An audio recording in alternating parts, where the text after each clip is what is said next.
Alright boys, I'm back. It's been a while, and it's been a little dry around here, so I thought I would come back to you with another deep dive into SummerSlam 2014. A good but flawed show, and as always, I'm gonna go through the whole show match by match, but before we get into that, 2014 was 11 years ago. Back then when you had two good knees, South Park The Stick of Truth was released in 2014, Assassin's Creed Unity came out and killed the franchise, and the cinematic masterpiece of 22 Jump Street hit theaters, a very goated year. So let's get this started. Tonight's commentary team is Michael Cole, The King, and JBL. The show opens up with Hulk Hogan coming out to fans cheering because this was before the whole racist and sex tape drama, and talks about the WWE Network. Who here remembers the WWE Network? Because that thing was ahead of its time. Today, every company you know has a streaming service, and we all know this, but how much was it? $9.99. They beat that $9.99 number into your brain like propaganda. Hulk Hogan has always been shilling, do not forget that,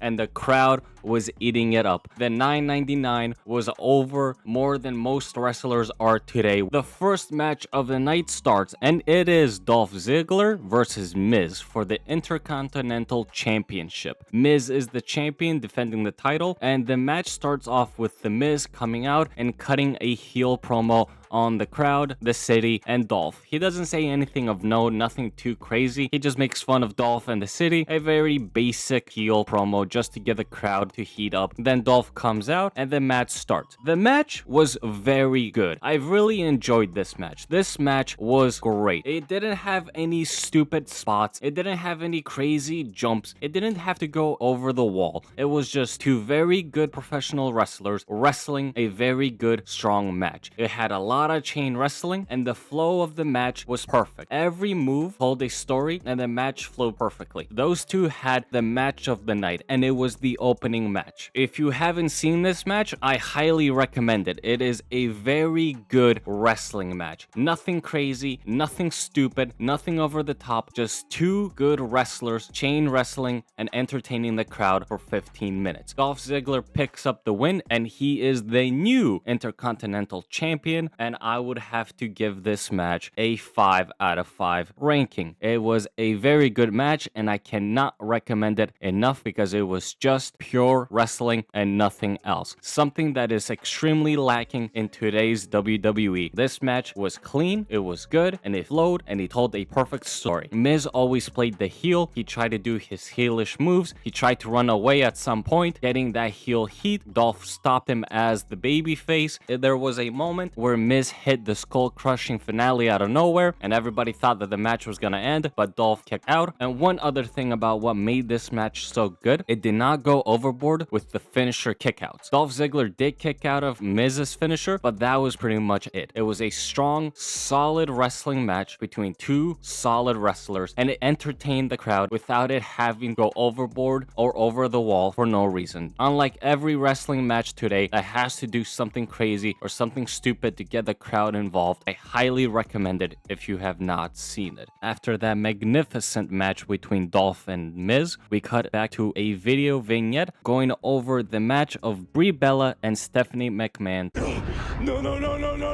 If you don't remember, this show has one bad moment, and it is the Brie Bella versus Stephanie McMahon. At this point, the Authority storyline was still going strong, unfortunately, and Stephanie McMahon and Triple H were the top heels of the company, and they were unbearable. They had go away heat. They had turned the channel once the Authority was on my TV screen levels of heat. So tonight, we will have the misfortune of watching Stephanie McMahon wrestle Brie Bella. But I will get into that story and the whole storyline following this match once we get into the match itself. Now we go into match 2, and unfortunately, the biggest disappointment for the night. Match 2, it is AJ Lee versus Paige for the Divas Championship. So what is is the story of this match? Well, if you don't remember, in 2014, a few months back, Paige debuted on the main roster. She came out when AJ Lee was out there talking about her victory, and Paige was there to congratulate her. But AJ, being AJ, challenged her to a match and put the Divas title on the line. She wanted to prove that she could beat everybody in the Divas division, and at that time, Paige was the NXT Women's Champion. The match wasn't anything memorable. It was just a normal Raw match between AJ and Paige, but Paige shocked the world and beat AJ, becoming the youngest Divas Champion. After that, AJ disappeared off TV for a couple of months. Paige was the Divas Champion, and then AJ Lee returns, challenges Paige for a rematch on the Divas Championship, and AJ wins. So now we are here. Third time's the charm. It is AJ versus Paige for the Divas Championship. I remember this storyline happening live back then, and it was a decent storyline. It wasn't anything great. It wasn't anything bad. It was just in the middle. It was entertaining, and it had its moments. And AJ is very good in the ring. Unfortunately, she was in an era in the company where she didn't get the opportunity to shine. And while I do think Paige is overrated, she can handle herself in the ring better than others. So I was excited for this match, but unfortunately, my excitement quickly went away when this match ended 8 minutes in. This is the shortest match of the night, and it was a big missed opportunity. This match could have been something if they gave it time. The match started, it was about to kick into second gear, but then out of nowhere, it's over and Paige wins the title back. She is the Divas Champion again. This feud between Paige and AJ Lee will continue on. It'll be an on and off thing for a while, but unfortunately, I am just very disappointed that they didn't give this match more time, because this match, quite frankly, deserved more time. AJ Lee, we all know that she can wrestle, and Paige can handle herself in the ring, so I don't know why they didn't give these two the ability to entertain and have a decent match. They could at least have given them 15 minutes, but no, it was 8 minutes, I believe, with the entrances. It's a very short blink and you miss match. Very disappointing. I'll have to give this match a 3 out of 5 because it was a good match in the ring. None of the wrestlers did anything wrong, but it never got into that second gear because they just did not have the time. After that short match between AJ and Paige, we go on to the third match of the night. It is Rusev versus Jack Swagger in a flag match. The winner will have his country's flag raised above the ring. At this time, Rusev was still very new to the company, and he was still going through his Russian monster phase. Still undefeated, and he was running roughshod throughout the whole roster, so they had this big storyline between him and Jack Swagger, and it was a whole patriotic thing. It was a very generic Russia bad, USA good storyline. It wasn't gonna win any Oscars, it wasn't gonna become the storyline of the year, but it was very, very good at getting a crowd reaction. And at the end of the day, that's what you want. Wrestling is not supposed to be high art that's supposed to make you think or make you question your place in the universe. It's supposed to get you excited. And this was a perfect storyline for that. It was my country better than your country, but it worked. At that time, Jack Swagger was just hanging around. He was a mid-Carter guy at best. They had given him an opportunity with the World Heavyweight Championship a few years back, but didn't live up to expectations, so he never got a shot at the main event after that ever again. He did have other championships, but it was never the main event scene. It was never the World Heavyweight Championship or the WWE Championship. He was the US champion. So let's get into this match. The crowd is really behind him, and the crowd really hates Rusev. Again, going back to the storyline of my country being better than your country, it might not be high art, but it gets results and it gets reactions. The match starts off with an attack before the bell rings. Rusev starts the attack, but then Jack Swagger gets the upper hand, puts him in the ankle lock, and then the match starts. So Rusev, the whole match, has to deal with a messed up angle. The match itself was good. It was two big boys going at it. It wasn't as fast or as good with chain wrestling as the Miz and Dolph Ziggler match. This match was a lot more do a big move, do one other big move, take a break, or sell it. It was slower than the first match, but it was still a very good match. The crowd was fully behind Jack Swagger, and they hated Rusev. They also hated Lana because at that time, she was doing those annoying promos in her Russian accent, which was funny looking back at it. As somebody who has never been to Russia, it was a very good Russian accent. At one point, Rusev does a move on Jack Swagger, and then Jack Swagger's injured ribs come into the story. So Rusev is dealing with a messed up angle, while Swagger is dealing with a fucked up rib. So both guys are injured and are dealing with something, and it plays a part in the match. Rusev goes to put on his accolade, but his ankle is too messed up and he cannot get it. Jack Swagger reverses it, puts him in an ankle lock. The crowd is going insane, but Rusev reverses it.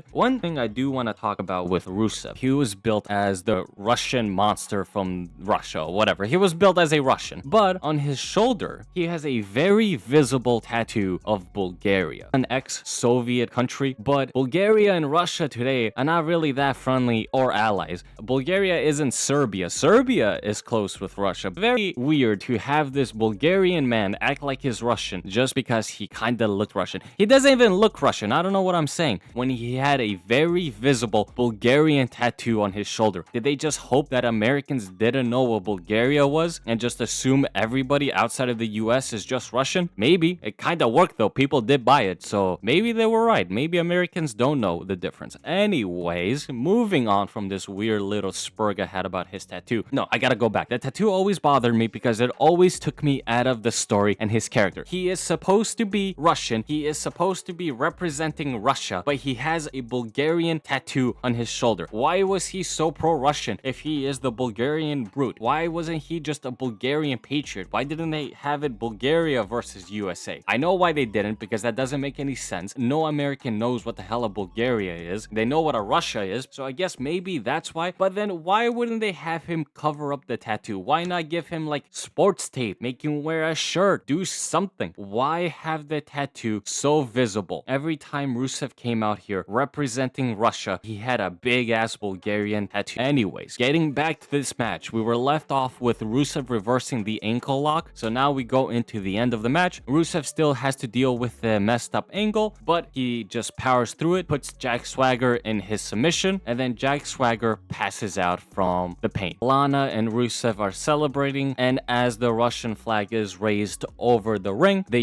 US crowd boos, and Rusev attacks Swagger's manager, knocking his ass out. Perfect ending. You are supposed to hate Rusev, and what is the easiest way to hate somebody is you make them Russian in the USA. It was low-hanging fruit, and it was not gonna win any Oscars, but the story got a reaction, and fans were behind it, and at that time, everybody wanted to see Rusev lose because he kept running his mouth about how great Russia was while he was in America. So fuck him, I guess. After the war between Russia and USA comes to an end, we move on to the fourth match of the night, which is Dean Ambrose versus Seth Rollins in a lumberjack match. A quick backstory to this match and the whole storyline happening between these two guys. So we are in 2014. The Shield has been broken up by Seth Rollins betraying everybody else in the group and joining the Authority. So right now we are in the beginning of these three guys going on their own and starting their singles run. And the first storyline that they gave Seth Rollins and Dean Ambrose is this feud between them. And I believe this feud is the feud of the year for 2014. And while it did have its stupid moments, I was always entertained and invested in this storyline. And it's because of a few reasons. Dean Ambrose and Seth Rollins are very good wrestlers, and Dean Ambrose was actually the best out of all three members of the Shield. I believe that the failure of Dean Ambrose in the WWE is a big mess up of the company. But this storyline is not amazing just because these two guys are great, but it's amazing because this was the first single storyline that these guys had. So they are at their youngest and at their hungriest. These guys are here to make names of themselves, and this is the first opportunity, so they are both firing from all cylinders. It's not like today where Seth Rollins is washed, where Dean Ambrose is stuck in AEW, and we're not even talking about Roman Reigns. No, at this time, these guys were firing at all cylinders, and they were putting everything behind this storyline, and it was perfect. Now, let me touch on Roman Reigns. While Seth and Dean were in this storyline, Roman Reigns was placed in his own storyline. We will see Roman Reigns later down in this show, but he is not involved in this match, and that was one of the big mistakes of this storyline. Seth Rollins did not only betray Dean Ambrose, but he betrayed Roman Reigns. But the way that this storyline was set up and the way that the company treated Roman Reigns, it looked like he did not care that Seth Rollins betrayed him and that he abandoned his teammate. While Dean Ambrose was dedicating himself to make Seth Rollins' life a living hell, Roman Reigns was somewhere else doing something else that nobody cared about. It was a very interesting time in Roman Reigns' career because at this time, it was before his victory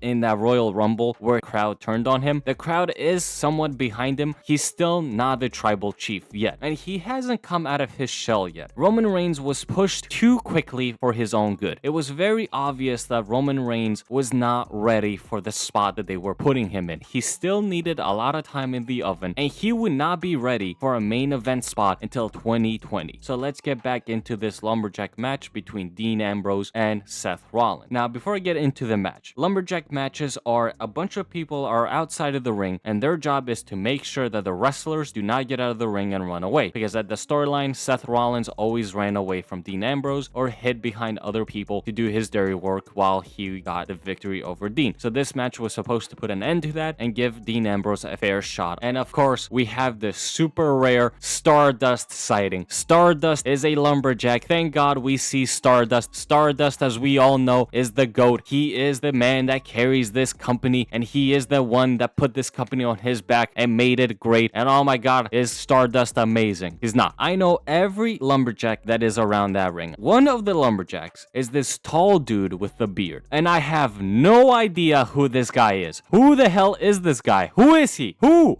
is this guy? Can anybody please tell me who this guy was? During this whole match, I was distracted by this guy because he doesn't do anything of note. He doesn't do shit. He has very few moments where he is on camera. But every time he is on camera, I'm stuck wondering who the hell is this guy? I just don't remember this guy. I don't know who he is. I don't know what he's doing here. I know every other wrestler around that ring but him. So it's very weird. If anybody knows who this guy is, please drop down a comment and let me know, because it has been bugging me since I rewatched this show. Anyways, let's get into the match itself. It was a very good match. This is peak Seth and peak Dean Ambrose in the ring. The match starts off, these guys are going at it. They do a few of those spots where they get thrown out of the ring and the lumberjacks throw them back in. The match inside the ring was very good, had good pacing, good flow. They worked with the lumberjacks very well. One thing that I didn't enjoy, both guys somehow managed to get out of the ring and away from the lumberjacks, and they are fighting in the crowd. And you know, when wrestlers go into the crowd, the wrestling suffers because they can only do a handful of moves: punch, chops, and kicks. That was the low point of the match. Dean and Seth are fighting in the crowd while the lumberjacks are standing by the ring doing nothing. And then Kane. Don't get excited, not Demon Kane. No. This is corporate Kane. Kane in a suit and no mask. The worst version of Kane comes out and he tells the lumberjacks to go do their job and get those guys back in the ring. So the heel lumberjacks go after Dean and the face lumberjacks go after Seth. The heels catch on to Dean and they drag him into the ring while Seth is trying to run away as the chicken shit heel that he is. He is stopped by the face lumberjacks. They pick him up on the ramp back to the ring. As they are all holding him up, Dean climbs up on the corner and jumps and does the big spot of the night. The match then moves into the ring. Dean is about to win, but then Kane comes in and breaks up the pin, and then Goldust of all people come in. He gets into Kane's face. Kane punches him, and then every other lumberjack goes in the ring and chaos erupts. All the lumberjacks are fighting each other. The crowd is going insane, and then out of nowhere, Seth Rollins with the briefcase hits Dean and wins. At that time, Seth Rollins was the Money in the Bank. No, I am not talking about 2025. This is 2014, the first time where he won Money in the Bank. So the match itself was very good. I would have to give it a 5 out of 5. I really enjoyed this match. The dirty ending was a little annoying, especially how Dean lost again, but this was done so the feud can continue. Dean Ambrose is always screwed in some sort of way by Seth Rollins, and that causes him to keep going after Seth. So sticking with this storyline, we all know it was peak and it was Dean Ambrose and Seth Rollins' best storyline. But I want to talk about what is happening with Seth Rollins in current time. Is pretty much having the same storyline that he had with Dean Ambrose. So he wins the Money in the Bank. He is feuding with CM Punk in and out for months. CM Punk is chasing him around. Basically, CM Punk is the Dean Ambrose at this time. Why am I bringing this up? This is a perfect example of the lack of creativity, because all that Triple H can do is copy the past. Everything he is doing with Seth Rollins has happened already. His feud with CM Punk is basically his feud with Dean Ambrose. His victory of Money in the Bank this year is his victory of Money in the Bank 2014. He held the Money in the Bank for less this time. In 2014, he had the Money in the Bank briefcase for a really long time. He cashed it in in on WrestleMania on Brock Lesnar and Roman Reigns, but this time he cashed it in at SummerSlam on CM Punk. And everything that we are seeing with Seth Rollins right now has happened. Even his new faction with Braun Breaker and Bronson Reed, it is just Shield 2.0. They are trying to do something with Seth Rollins that has happened already. Problem is, you cannot make somebody interesting by redoing their past. If Triple H really wants people to get behind Seth Rollins and not just this stupid theme where they all sing it like a bunch of losers, he needs to do something more with Seth Rollins. We all know Seth Rollins is not the man that he used to be. He has a fucked up knee. He is much older. He can't go in the ring as he used to, but he still has a handful of good years in him. So if Triple H truly wants to make a star out of Seth Rollins, he needs to do something new with him. He cannot just copy what Vince McMahon did, pass it off as his own, because that's all that Triple H does. Triple H looks to the past, he copies what Vince McMahon has done, and then he acts like he made this up and it's something new and original. No, Triple H just copies what Vince did. And Seth Rollins' whole run is a perfect example of him just copying what happened in 2014. But as always, I'm just spurging like usual. With the Lumberjack match coming to an end, we move on to the fourth match of the night, and unfortunately, this is a low point of the show. The next three matches that we're gonna talk about are the worst matches. The first one is Jericho versus Bray Wyatt. So the story between Jericho and Bray Wyatt, it's nothing too deep. Jericho returns. As always, you know, Jericho always had the reputation of returning, wrestling for a couple of months, leaving, and then coming back. It's what Jericho does and how he keeps his character and his gimmick alive and how he keeps himself fresh in the fans' minds. So Jericho returns and he gets into a feud with the Wyatt family, and a match is set up between him and Bray Wyatt. During this match, Luke Harper and Eric Rowan are not ringside because Jericho beat both of them one-on-one, so they are barred from ringside during this match. Now let me talk to you about Bray Wyatt during this time, and I might say something a little unpopular. I'm not a fan of Bray Wyatt. I was never a fan of Bray Wyatt. I don't think Bray Wyatt was a good wrestler. I did not like his in-ring style. I did not like his promos. I did not like his gimmick. I did not like his character. I did not find him entertaining, interesting, or anything like that. I found him dull and boring. His promos were too long. They never got to a point, and he would just ramble for no reason, basically just like me, rambling non-stop and never making a point. Anyways, I'm not a fan of Bray Wyatt. I did find his gimmick change to The Fiend interesting, but unfortunately, they never gave him a shot. I don't know if they just didn't believe in Bray Wyatt, if they didn't like how the gimmick was going. The Fiend was a missed opportunity. With that being said, we are not talking about The Fiend right now. We are talking about Bray Wyatt, and I was never a fan of the Bray Wyatt gimmick. I was very excited for this match. Chris Jericho is one of the best to ever do it, and I know that I say that about a lot of wrestlers, but Jericho definitely deserves to have that title. Bray Wyatt, while I am not a fan of him, he can still carry his own in the ring. So what happened with this match? It just did not work. They did not click with each other. They did not communicate. I don't know what happened backstage. I don't know if they didn't talk, if they didn't plan this match, but this match was rough. This match was slow. This match was stumbly. This match was painful to watch. This match never kicked into second gear, and it went on for way too long. Jericho spent most of the match selling, and Bray Wyatt spent most of the match walking around. It was a very boring match. Nothing interesting. No memorable spot. This match was a big disappointment. I was expecting a lot out of this match, especially because it is Chris Jericho and he is great in the ring, but this match was extremely disappointing and dull, and I do not recommend watching this match. It was a 2 out of 5. With that stinker, we move on to a worse match than that, and it is the Brie Bella versus Stephanie McMahon. Now, let me talk to you about this shit storyline and the garbage we had to sit through with Stephanie McMahon and Brie Bella. It was at that time where Daniel Bryan won the WWE World Heavyweight Championship, and the Authority, being the Authority, did not like that. So Stephanie McMahon had a bone to pick with Brie Bella, the loving wife of Daniel Bryan. We go to a promo between them where Stephanie McMahon is running down Brie Bella, and then Brie Bella, kayfabe, quits the company, but Unfortunately for Brie, her sister Nikki Bella still works at the company, so Stephanie McMahon takes her hate for Brie and focuses it on Nikki Bella. So for a couple of weeks, Nikki Bella is put in some awful handicap matches. She is beaten up and just humiliated on TV. And then out of nowhere, one night, Brie Bella shows up front row on a Raw. This causes Stephanie McMahon to come out to cut a Stephanie McMahon promo. It sucked ass, called her a quitter, walks up to Brie, tells her to leave, but Brie has a ticket. She is there as a fan, not a talent. And then Stephanie McMahon slaps Brie Bella on live TV. Brie is kicked out. And then later that night, the best thing in this storyline, two fake cops show up and arrest Stephanie McMahon for assault. So we get the pleasure of seeing Stephanie McMahon get arrested on live TV. Next week, I believe Stephanie McMahon comes out begging Brie to come out. She says, if you drop the charges, I'll give you your job back. Brie agrees, and then Stephanie McMahon slaps her and says that she's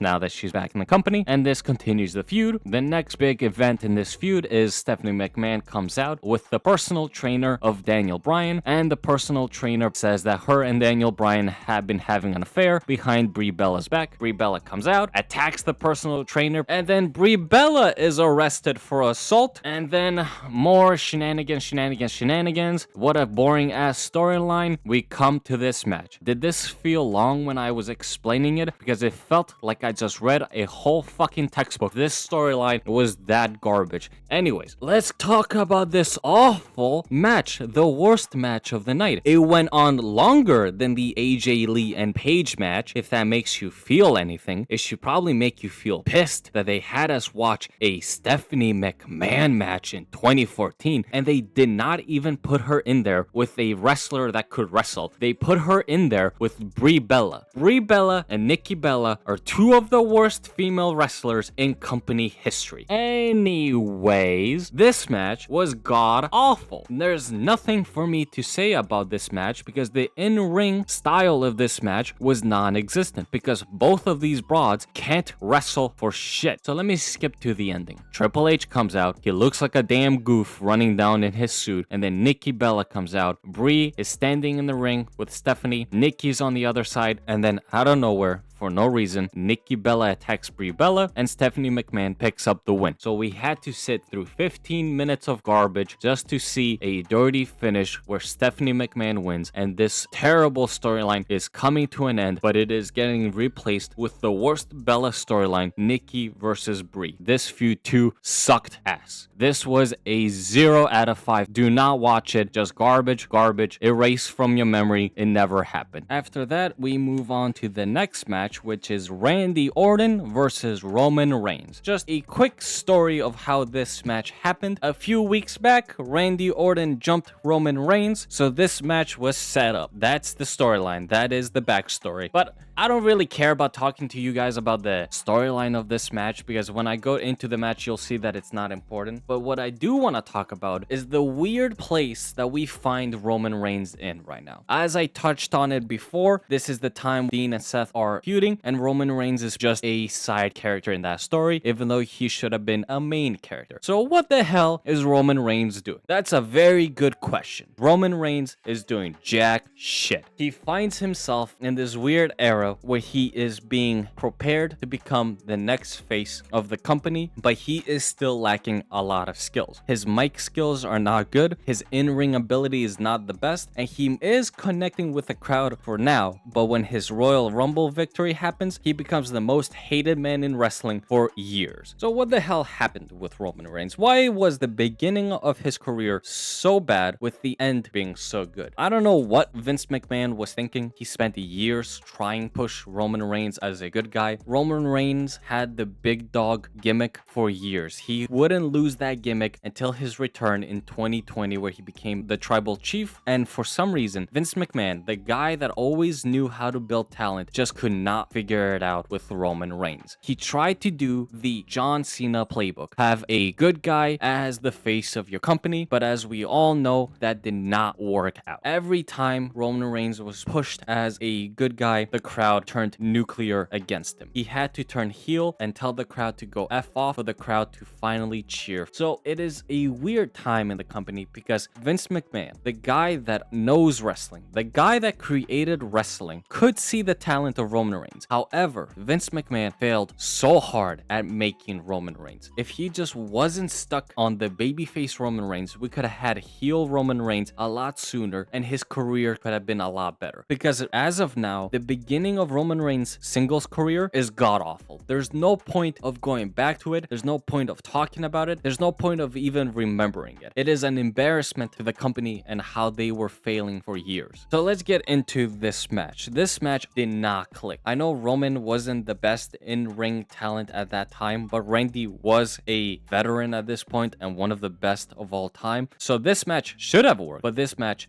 did not work. This match was slow, boring disappointment. It was a lot of start and stop. They would do one or two moves and then they would stop. It was just very dull and very boring. People do talk about how Randy Orton was phoning it in for a handful of years during his career, and I didn't agree with that, but watching this match, Randy Orton definitely phoned it in for this match at least. This was not peak Orton. Randy Orton was not in the building that night because he failed at his job, and Randy Orton is one of the best to do it. So this match, big letdown, big disappointment, 2 out of 5. And now we have finally made it to the main event and the one match that everybody remembers from this show. It is Brock Lesnar versus John Cena for the WWE World Heavyweight Championship, and this match is better known as the funeral of John Cena because John Cena was absolutely destroyed, murdered, and obliterated by the Beast. So let me tell you what is happening in the company right now. Brock Lesnar had recently returned to the company after leaving for the UFC, and he had recently killed the Streak, one of the most divisive decisions in wrestling history. And John Cena was still going through his Super Cena phase where he was the face of the company and the man to beat. Why is this the most memorable match of the night? It's not because Brock Lesnar killed John Cena in the ring. That has happened before. It is what happens after this match. This is the rise of Brock Lesnar's chokehold on the main event scene of this company. After this point, Brock Lesnar would be in the main event scene for years, and he would have that scene locked down for a really long time. It is the beginning of one of the worst feuds in wrestling history. It is the era of the non-stop Brock Lesnar and Roman Reigns matches. 2015 to like 2020, I want to say it was non-stop Roman Reigns or Brock Lesnar in the main event. And there were so many times where Roman Reigns and Brock Lesnar fought and it was always the same shit. At that time, Brock Lesnar really did not put any effort in his matches. It was just Suplex City, bitch! Non-stop. And this is the beginning of that awful feud where we would be stuck in this endless loop of Roman Reigns and Brock Lesnar wrestling each other for years. It would start tonight. So let's talk about this match and how it pretty much killed the main event scene for this company for years to come. In the beginning, the crowd is fully behind Brock Lesnar and they are ready to see him destroy John Cena, with John Cena getting booed at the building. The match starts. Brock Lesnar hits an F5 for the beginning. It is suplex after suplex. Brock Lesnar just walking around, doing more suplexes, walking around, and doing absolutely dick hold. This match was so boring, bro. This match was the definition of gridlock traffic because it never moved forward. It was just suplex after suplex. It got so bad that when John Cena finally made his comeback, he actually got the crowd to cheer for him because something was actually happening. There was some action in the ring. The crowd was so bored that they went from booing John Cena out of the building to cheering him when he finally made his comeback. But unfortunately for all of us, his comeback did not last. It was not even a minute long, and then we went back to suplex after suplex. One other thing I do have to say is that John Cena's biggest fan was in the crowd that night and would not stop cheering for John Cena even though John Cena was getting murdered in front of him. Shout out to John Cena's biggest fan. And now you might think, okay, this is the main event. They have to do something more. They have to do something better, but they did not. That was the whole match. John Cena loses and Brock Lesnar becomes the champion, and he would hold that title and the title scene hostage. This is the night where the main event scene of this company changed forever. And now I do know that, Seth Rollins was in there. They did give Seth the championship reign for a bit, but Brock Lesnar was always in that too. He was always involved in it. So Brock Lesnar's presence in the main event scene would not go away for a really long time. And after Seth Rollins was done with his 5 minutes of fame, they would put Roman Reigns in there. And did Roman Reigns and Brock Lesnar never click? During the big dog era of Roman Reigns, his matches with Brock Lesnar never clicked. I don't know if these guys did not like each other, if they did not talk or what, or if they just hated the fans, but they always put some of the dullest matches on for us to enjoy. What a mispleasure that we had. We had to sit through Brock Lesnar